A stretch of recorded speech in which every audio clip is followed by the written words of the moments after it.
एक समय मार्कंडे गोसाई, मार्कंडे ऋषि जी बंगाल की खाड़ी में तपस्या कर रहे थे। अपनात्मा जिसने जैसा ज्ञान है वो उसी को श्रेष्ठ मानता है। आप जी जिस भी पंथ में जाइए, उन पंथ से संबंधित अनुयायियों श्रद्धालुओं से बात कीजिए, वो कहेंगे हमारा जो मार्ग है वो सर्वश्रेष्ठ है।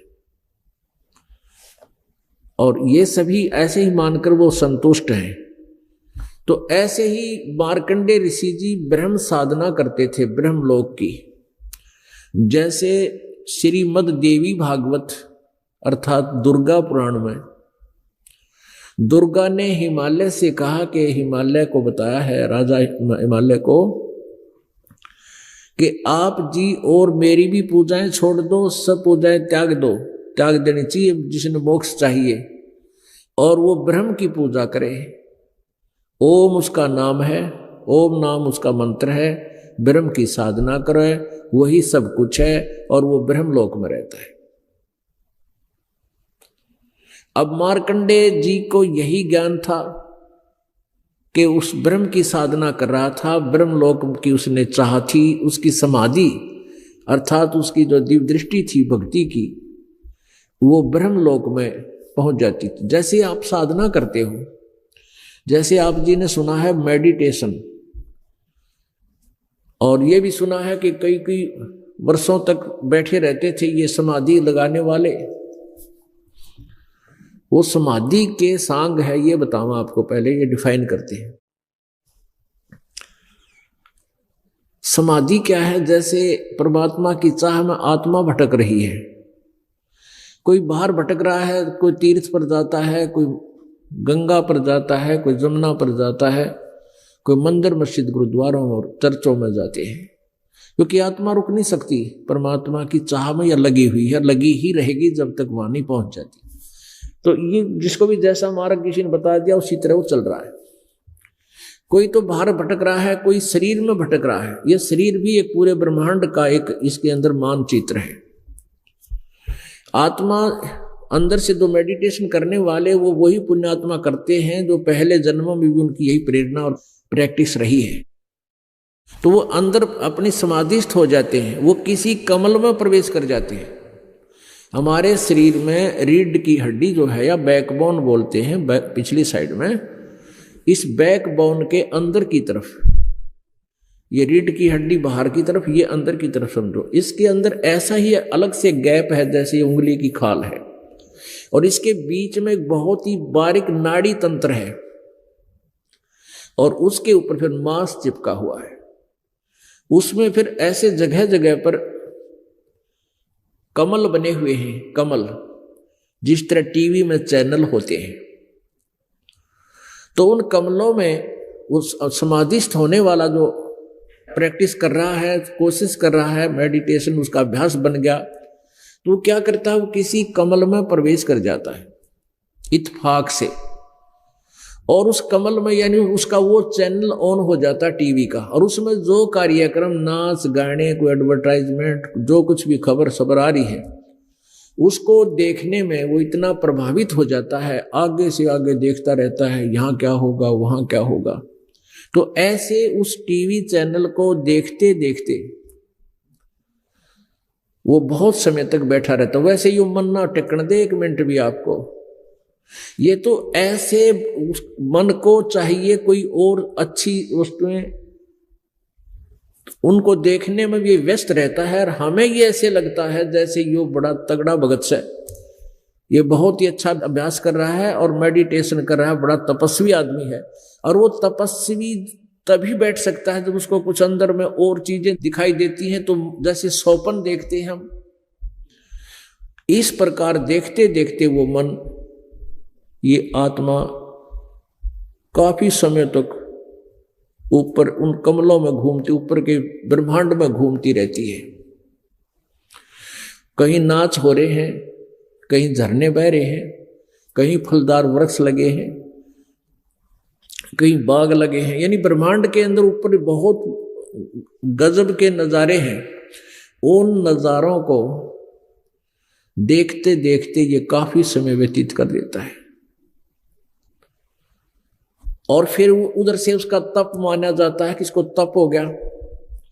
तप के बदले में राज्य प्राप्त होता है। कहते हैं तप से राज मदमानम और जन्म तीसरे वो शुक्र समानम, ये प्रतिफल बता दिया। परमेश्वर कबीर जी ने क्या बताया है कि तप से राजा बनता है और राजा के अंदर अभिमान बहुत होता है, जिसके कारण वो इतने पाप इकट्ठे कर देता है, इतने जुल्म कर देता है और अगले जन्म में फिर कुत्ते और सूअर गधे की योनियों में जाता है। तप से राज मदमानम और जन्म तीसरे शुक्र समानम, सूअर और कुत्ता बनता है, गधा बनता है। शास्त्रों में लिखा है कि तपेश्वरी सो राजेश्वरी, राजेश्वरी सो नरकेश्वरी। ओए होए, जो अधिक तपेश्वरी माने जो घना तप करता है, तपों में मतलब तपस्वियों में श्रेष्ठ माना जाने वाला, तपेश्वरी सो राजेश्वरी, तो उसको ही ज्यादा समय तक राज प्राप्त होता है, जो घना तप कर रखा है जिसने। और जिसने घना राज मिलेगा वो नरकेश्वरी, यानी उसने नरक भी घना ही भोगना पड़ेगा। तपेश्वरी सो राजेश्वरी, राजेश्वरी सो नरकेश्वरी। नरक में भी इतना ही वो ज्यादा समय मिलेगा जितना उसको तप ज्यादा किया, ज्यादा समय राज्य मिला, तो नरक में भी उसको उतना ही सबसे अधिक समय भोगना पड़ेगा। एक छोटा सा वन था, वन फॉरेस्ट, उसमें ये साधु संत भक्त प्रभु के प्राप्ति में घर त्याग कर वहां रहा करते थे। कुटिया बना रखी थी अलग अलग। आसपास के गांव थे, 3-4 गांव वहां लगते थे। वो श्रद्धालु लोग थे, उन ऋषि महर्षियों की भोजन का व्यवस्था कर दिया करते थे। वो साधुजन गांव में आते थे, कोई लस्सी पी जाता, कोई रोटी खा जाता, ऐसे वो अपनी भक्ति कर रहे थे। एक साधक ने ऐसे ही वो समाधिस्थ होने का प्रैक्टिस कर रखी थी। एक साधक तपस्वी छा पीने के लिए, छा यानी लस्सी पीने की इच्छा से अपने उस तपोवन से आया। एक माई थी, बुढ़िया वृद्धा, सुबह सुबह उसके दरवाजा खटखटाया, दरवाजा खोला कि आओ महाराज। कैसे आए? कि माई छा पिला, लस्सी पिला। बैठो महाराज, अभी मैं लस्सी तैयार करती हूँ, मक्खन निकालती हूँ, दूध को रिड़कती हूँ, बिलो आप बैठ जाओ। उनका एक आसन लगा दिया कि माई नीचे बिछोना बिछा दे मेरा, मैं अपना भजन कर लेता हूँ, आप इतने लस्सी बनाओ। अब बुढ़िया लगी वो लस्सी बनाने। आज से पहले दूध बिलोया करते थे, कभी ठंडा पानी घना पड़ गया, फिर गर्म डालती, यानी घंटा 1.5 घंटा लग जाया करता दूध को सेट करने में और मक्खन निकाल कर लस्सी बनाने में। तो उधर से वो बैठ गया समाधि ला के। उसने सोचा चली इतनी थोड़ी बहुत देर देख सिनेमा अंदर का। समाधि का अर्थ यही होता है अंदर का सिनेमा देखना। अब उसका अभ्यास हो रहा था, सेकंडों में गया अंदर और पहुंच गया उसी सिनेमा हॉल में। अब बुढ़िया ने दूध रिड़क लिया, लस्सी तैयार कर ली, नमक नमक डाल कर जैसे भी, और लेगी। अगले महाराज जी छा पी लो, छा। महाराज जी देखकर सिनेमा ऊपर। यानी जैसे ये मेडिटेशन क्या होता है, जैसे आप कई बार बस स्टैंड पर खड़े होते हो और किसी से बातें कर रहे हो, या आपका ध्यान कोई और किसी बात में सोचने में लगा है, आपके पास से बस गुजर जाती है और साथ में टी टी भी कर जाती है और आपको पता भी कोई ना के गया साथ में, मेरे पास से निकल क्या गया। थोड़ी बहुत आवाज भी सुनती है पर ध्यान नहीं उधर जाता के जा रहा है कि वो, क्योंकि वो उन विचारों में मेडिटेशन है, उसका ध्यान है कहीं और गया हुआ है। तो ऐसे बुढ़िया ने कई आवाज लगाई, ना बोला। तो माई ने सोची अपनी भक्ति करता होगा, 10 मिनट पाछे उठ लेगा। आध घंटे पाछे फिर आवाज लगाई, नहीं बोले। 2-3 घंटे हो गए, जब सूर्य उदय भी हो गया और दोपहर होगी, 10-11 बज गए। तब उसने सोचा बुढ़िया ने, यू महाराज जी तो बोलता है को नहीं, कदे मर गया हो। तो उसने आसपास के गांव के लोग बुलाए कि बाबा जी लासी पीन आया था और यूं बोलता है को नहीं। तो गांव के लोग इकट्ठे हुए, आवाज लगाई, महाराज जी, महाराज जी, ना बोलिया। फिर वो तपोवन में गए 2-4 व्यक्ति, उनसे कहा कि महाराज जी ऐसे ऐसे आपका संत महाराज वहां लस्सी पीने गए थे। वो माई ने सारी कहानी बताई उन्होंने, वो बोलता है कोई ना। तो उनमें 2-3 जने आए, उन्होंने भी क्रिया की, उनको छेड़ा छाड़ी की, हाथ पैर लगाए, ना उठा। तो उन्होंने कहा कि भाई इसने छेड़ो मत, इसकी समाधि लगी हुई है और इसका ध्यान बहुत दूर चला गया है, और इसको छेड़ना अपने आप ही ये वापस आएगा। अब दोपहर होगी, बाहर बैठा था आंगन में, गर्मियां के दिन थे, तो उसके ऊपर वही झोपड़ी डाल दी ऊपर एक। अब कहने का भाव ये है कि वो काफी वर्षों तक वहीं बैठा रहा। वह बुढ़िया मर गई, उसका आगे पाछे कोई था कोई ना, एक कच्चा सा मकान में रहा करती थी। फिर वो मकान ना संभलने कारण वो मकान गिरा और तपस्वी का गोदी में लगी ईंट। और जब उठा नो करके, और उठते नो बोला, ले माई छा। ई बुढ़ उसकी बुआ बैठी थी, ले माई छा। अब कहते हैं तपस्या भी करे और तपस्या साधना कर रहे, उठते फिर वह इच्छा मिटी ना चाह, इतनी तपस्या की, उठ मूर्खा यूं कहे, ले माई छा। छाए खातिर बैठा था बड़े, परमात्मा पाने का अभ्यास कर रहा है, तो मालिक का याद आना चाहिए। उठते वह छा फिर याद उसका, फिर के धक्के खान गया था ऊपर।